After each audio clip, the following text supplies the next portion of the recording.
Hi అండి అందరికీ welcome back to tasty food. ఇవాళ ఈ వీడియోలో ఎంతో రుచికరంగా ములక్కాడ కర్రీని అయితే ఎలా ప్రిపేర్ చేసుకోవాలో చెప్పబోతున్నాను. అయితే ముందుగా బాండి పెట్టుకొని అందులో కొద్దిగా ఆయిల్ వేసుకొని ఒక కప్పు ఉల్లిపాయలు 2 పచ్చిమిరపకాయలు యాడ్ చేసుకోవాలి. అలాగే ఒక రెమ్మ కరివేపాకు పసుపు కూడా యాడ్ చేసుకొని ఆనియన్స్ బాగా ఫ్రై చేయాలి. ఆనియన్స్ వేగిపోయిన తర్వాత ఒక టమాటాని అయితే కట్ చేసి అందులో వేసేసుకోవాలి. ఇప్పుడు ముందుగా కట్ చేసి పెట్టుకున్న ములక్కాడ ముక్కలను కూడా అందులో వేసేసుకొని 1 నిమిషం పాటు మగ్గనివ్వాలి. తర్వాత 1 టీ స్పూన్ అల్లం వెల్లుల్లి పేస్ట్ వేసుకొని పచ్చివాసన పోయేంత వరకు వేయించుకోవాలి. ఇప్పుడు రుచికి సరిపడినంత సాల్ట్, రుచికి సరిపడినంత కారం కూడా వేసుకొని బాగా వేయించేసి కొద్దిగా వాటర్ వేసుకొని బాగా కలుపుకోవాలి. ఇప్పుడు మూత పెట్టుకోండి.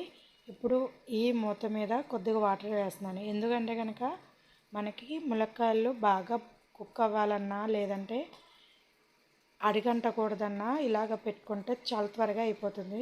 అలాగే ములక్కాడ కూడా బాగా మగ్గిపోతుంది. సో దగ్గర పడిపోయిన తర్వాత కొత్తిమీరని జల్లుకొని ఒక గిన్నెలోకి తీసేసుకోవడమే.